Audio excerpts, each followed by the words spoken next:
Learning with Wasim میں آپ کی خدمت میں حاضر ہوں ہمیشہ کی طرح اس خواہش اور دعا کے ساتھ خوش رہیں، مسکراتے رہیں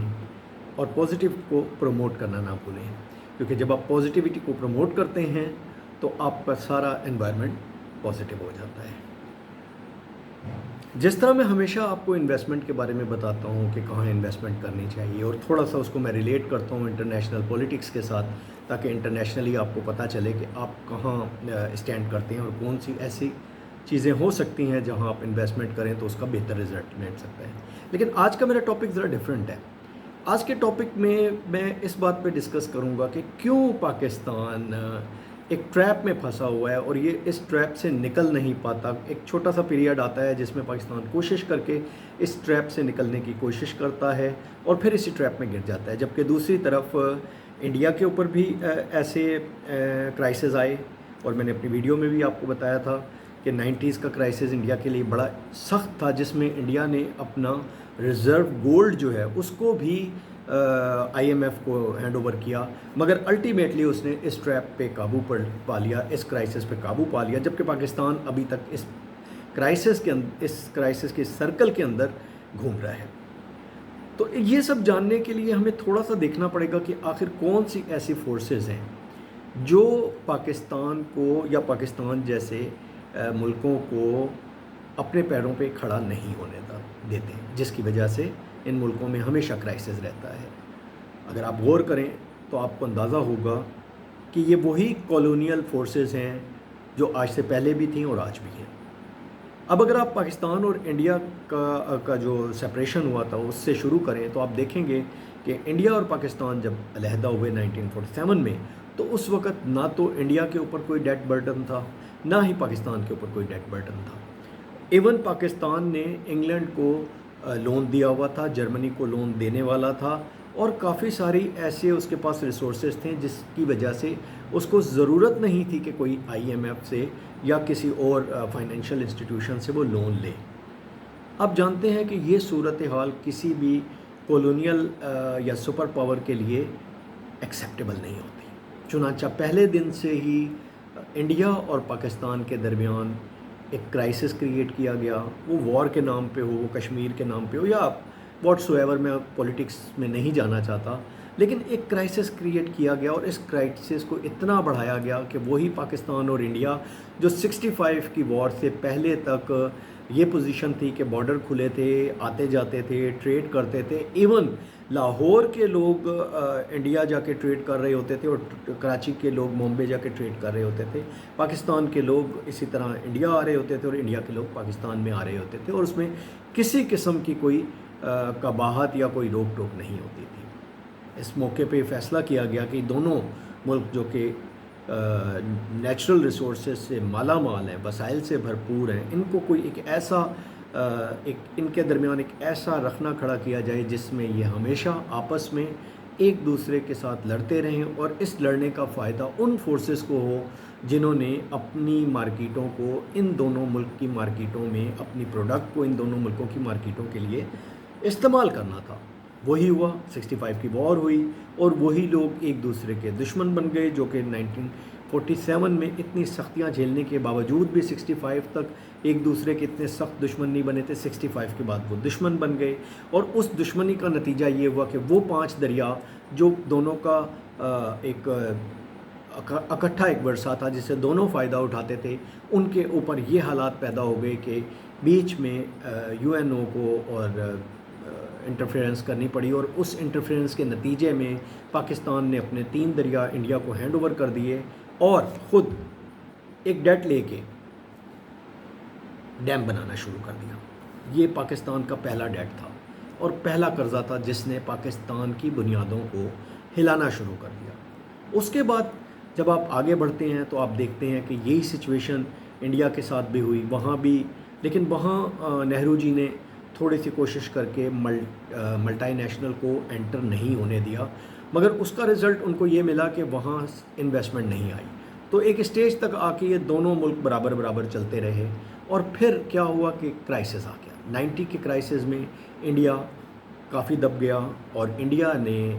اپنا گولڈ ریزرو سیل آؤٹ کرنا شروع کیا۔ وہاں اس وقت آپ دیکھیں گے کہ پاکستان کی قیادت میں فرسٹ ٹائم کسی نے ڈیموکریٹکلی نواز شریف نے اور بے نظیر نے کچھ عرصے میں یہ کوشش کی کہ اب ہم لوگ انٹرنیشنل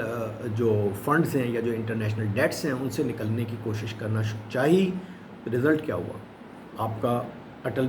بہاری واجپئی خود تشریف لائے پاکستان میں، نواز شریف نے ان کو ویلکم کیا، انہوں نے کہا کہ ہم لوگ نیبر نہیں چینج کر سکتے.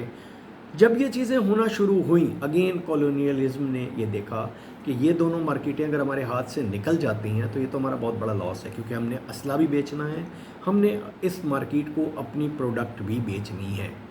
رزلٹ اگین وہی جو چھوٹے ملکوں کے ساتھ ہوتا ہے،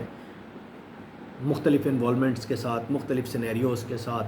نواز شریف کو ہٹا دیا گیا، اور آہستہ آہستہ ان دونوں ملکوں کے اندر اتنی زیادہ ان میں بحران پیدا کیا گیا کہ دونوں ملک اس قدر دور ہو گئے کہ اب یہ دونوں ملک ایک دوسرے کا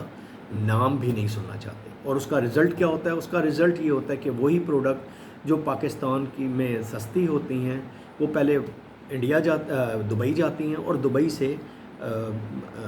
انڈیا میں پرچیزنگ کی جاتی ہے. میں اس میں ٹیکسٹائل کی ایگزامپل دے سکتا ہوں، وہاں پہ بہت سارے برانڈز ہیں جو سفائر، کھاڑی اور اس طرح کے برانڈز ہیں جو انڈیا کے لوگ پسند کرتے ہیں، اور پاکستان سے یہ پروڈکٹ پہلے دبئی جاتی ہیں اور دبئی سے وایا اسمگلنگ ہو کے یہ انڈیا میں پہنچتی ہیں. اسی طرح انڈیا کی کافی ساری پروڈکٹ ایسی ہیں جو پاکستان کے لوگ پسند کرتے ہیں اور یہ وایا دبئی سے انڈیا آتی ہیں. تو دونوں ملک کے عوام جو ہیں ان چیزوں کا فائدہ نہیں اٹھا پاتے، اور ایٹ دا اینڈ کیا ہوتا ہے کہ یہ فائدہ کوئی اور اٹھاتا ہے. اور یہی وہ بیسیکلی سائیکل ہے جس میں ٹریپ کیا گیا ہے ان دونوں ملکوں کو، اور چھوٹے ملکوں کو ٹریپ کیا جاتا ہے.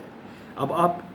کے اس ٹریپ کو بتانے کے لیے میں ایک چھوٹی سی ایگزامپل آپ کو دوں گا. آپ نے حاشر عظیم صاحب کا نام سنا ہوگا، جو کہ پاکستان کے کسٹم کے بہت ایک مانے جانے ہوئے نام تھے، اور انہوں نے بڑی کوشش کر کے سارا کا سارا کسٹم سیٹ اپ کو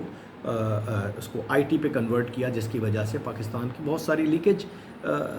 ختم ہوئی، ریونیو کی لیکیج ختم ہوئی. اب وہ اپنے ایک ویڈیو میں بتاتے ہیں کہ جب انہوں نے فرسٹ ٹائم اس چیز کو کرنے کا سوچا تو ان کو کہا گیا کہ آپ آئی ایم ایف کی ہیلپ لیں، کیونکہ اگر آپ خود یہی چیزیں لوکل لوگوں سے لے کے کریں گے تو آپ کو پرابلم ہوگی اور آپ کے اوپر ایلیگیشنز آئیں گے. سو آئی ایم ایف کو انوالو کیا گیا. ورلڈ بینک نے کہا کہ ٹھیک ہے، ہم آپ کو یہ ہیلپ کریں گے، ہم آپ کو $50 ملین آئی گیس کی ایڈ دیں گے، جو کہ آپ جس سے یہ سارا سسٹم صحیح کرو گے. تو کسٹمز نے کہا کہ بھائی ہمیں تو $50 ملین کی گرانٹ چاہیے ہی نہیں، یہ تو صرف ایک ایپ ہے، اس کو ہم نے بنا کے انفورس کرنا ہے. انہوں نے کہا نہیں، آپ نہیں سمجھتے، ہم آپ سے بہتر سمجھتے ہیں. تو وہ $50 ملین کی ان کو ایڈ دی گئی. اب اس $50 ملین میں سے سب سے پہلے انہوں نے کہا کہ یہ جو سارا سسٹم کنسلٹنٹ بنائیں گے، وہ کنسلٹنٹ ہم خود لے کے آئیں گے، اور وہ کنسلٹنٹ ہی آپ کو گائیڈ کریں گے کہ آپ نے کس طرح چلنا ہے. جبکہ یہاں کے لوگوں کا خیال تھا، کسٹمز کا، کہ نہیں، ہم خود یہ ساری چیزیں کر سکتے ہیں کیونکہ ہم اس سینیریو کو ڈیل کر رہے ہیں. مگر آخر ان کی بات مانی گئی، اور $5 ملین اسی اماؤنٹ $50 ملین میں سے واپس ان کے کنسلٹنٹس کو پے کر دیا گیا، جنہوں نے آپ کو یہ ایک سسٹم دے دیا. اور اس کے بعد انہوں نے کہا کہ آپ ایک اسکوڈا کے نام سے ایک سسٹم تھا جس کو آپ امپلیمنٹ کریں، اور وہ ہم آپ کو فری دیں گے، وہ ایپ آپ کو ہم فری دیں گے. جبکہ وہ ایپ دنیا میں کوئی پسند نہیں کیا جاتا، اور دنیا کے بیشتر ملک اس کو استعمال نہیں کرتے. اینی ہاؤ انہوں نے یہ سسٹم کو پاکستان کو فری دیا، لیکن فری دینے کے ساتھ انہوں نے کہا کہ چونکہ یہ کسٹمائز کرنا پڑے گا پاکستان کی ریکوائرمنٹ کے حساب سے، یہاں کے کسٹمز رولز کے حساب سے، یہاں کے ٹیکسیشن کے حساب سے، تو ہماری ایک ٹیم آ کے اس کو کسٹمائز کرے گی. اور اس طرح انہوں نے $27 ملین واپس لے لیے کہ یہ وہ اماؤنٹ ہے جو یہ کنسلٹنٹ لیں گے، اور 3 سال میں آپ کو یہ سسٹم بنا کے دیں گے. تو یہ سسٹم جب بنا کے دیا گیا، اور تو آلموسٹ اس کے اوپر آپ کا $40 ملین تک خرچ ہو چکا تھا، اور جو باقی رہ گئے تھے $10 ملین اس کو انہوں نے وردیوں میں اور بلڈنگز بنانے میں کسٹمز کی، اور اس طرح کا جو انفراسٹرکچر کو ٹھیک کرنے میں لگا دیا. تو آپ دیکھیے وہ کام جو $5 ملین میں ہو سکتا تھا، پاکستان کر سکتا تھا، اس کام کو $50 ملین میں کیا گیا، اور پاکستان کے اوپر ایک $50 ملین کا ایسا ڈیٹ ڈال دیا گیا جس کی پاکستان نے انسٹالمنٹ بھی دینی ہے اور اس کے اوپر انٹرسٹ بھی دینا ہے. تو یہ صرف ایک شعبے کی مثال تھی، اس طرح ہر شعبے میں ہوتا ہے، اور ہر شعبے میں اگر آپ دیکھیں تو انہی چیزوں کو انفورس کر کے آپ کو باقاعدہ پروپوز کیا جاتا ہے، اور پھر آپ کو لون دیا جاتا ہے. تو میری اگین کی ہمیشہ کی طرح یہی ریکویسٹ ہوتی ہے کہ پاکستان کو یہ چیز کنسیڈر کرنی چاہیے، اور ڈیفینیٹلی انڈیا تو اب اس جال میں سے نکل چکا ہے، اس کی کون سی ریزنز تھیں اس کے اوپر میں انشاءاللہ پھر بات کروں گا، بٹ انڈیا نے اپنے آپ کو اس جال میں سے نکال لیا، پاکستان ابھی تک اس جال کے اندر موجود ہے ڈیو ٹو اس کی تھوڑی سی سینیریو ایسا ہے کہ اس کی جو لاجسٹیکل جو کنڈیشن ہے اس کے تحت وہ مجبوری میں کچھ ایسے اسٹیپس لے لیتا ہے جس کا اس کو پے کرنا پڑتا ہے. سو آنے والے وقت میں پاکستان، میں چاہوں گا کہ پاکستان بھی اس کے اوپر سوچے اور اپنے نیبرز کے ساتھ ٹریڈنگ کو بڑھانے کی کوشش کرے. ڈیفینیٹلی یہ بہت مشکل ٹاسک ہے، انڈیا اس وقت بالکل نہیں چاہے گا کہ وہ پاکستان کے ساتھ کوئی ٹریڈ کرنا چاہے، مگر انڈیا کو بھی یہ سوچنا چاہیے کہ neighbours can not be change, neighbour change نہیں کیے جا سکتے. تو کسی اسٹیج پہ آپ کو دونوں ملکوں کو یہ سوچ کے